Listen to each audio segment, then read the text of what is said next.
welcome.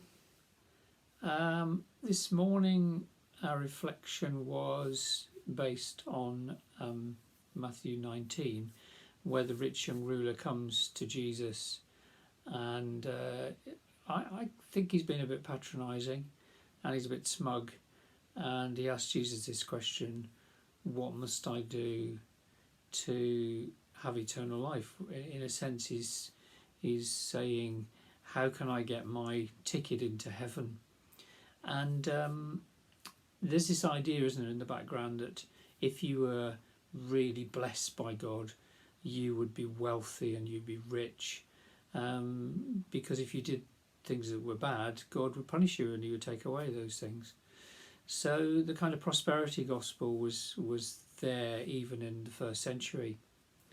And Jesus kind of punches his pride, doesn't he, and says the law, because he said he kept the law was not a means to say, I've kept all these things, God, here's my ticket into heaven, let me in.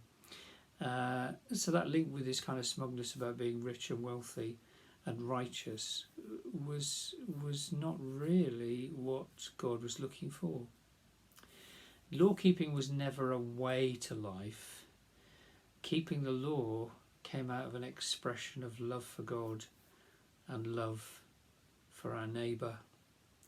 And so Jesus is already beginning to shine a light on the weakness here, because the weakness in this man's life was that if he claimed to love God and to be doing the law, then he would be caring about his neighbour, because you can't love God if you don't love your neighbour as yourself.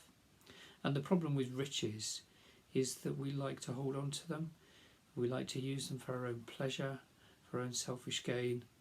And so Jesus is saying, do you know what? You need to give it all away, not to some televangelist, not to some person who's, on TV asking you to donate.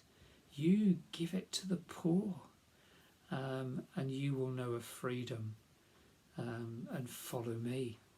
Follow me. This is the way to true richness. So Jesus challenges him very bluntly to sell all he has, this particular man, because it was a stumbling block to loving God. Because you can only love God if you love your neighbour. And if you love your neighbour, you won't want to live for riches. You will live to share that love, to share your wealth with those who are desperately poor and in need of it.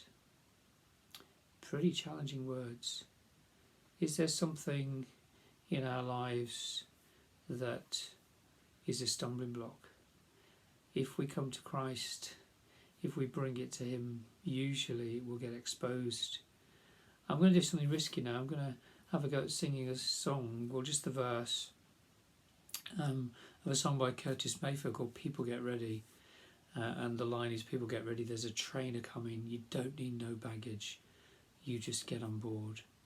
And he's talking about the freedom with which we can come to God and the richness that we find by faith, not because we earn it, not because we do the law.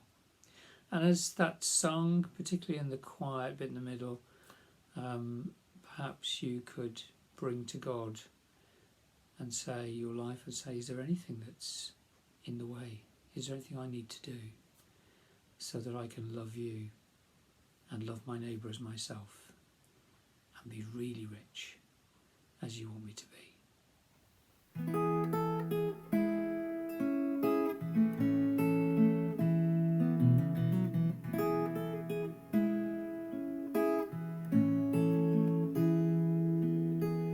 People get ready, there's a trainer coming.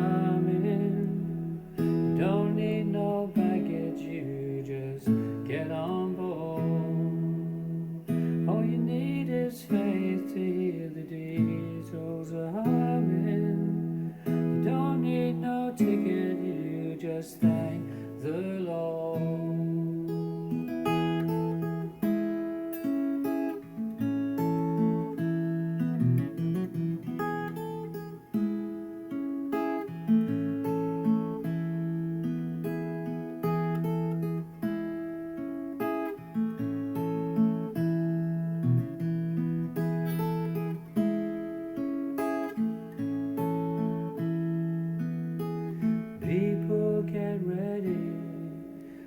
train a-comin'. You don't need no baggage, you just get on board.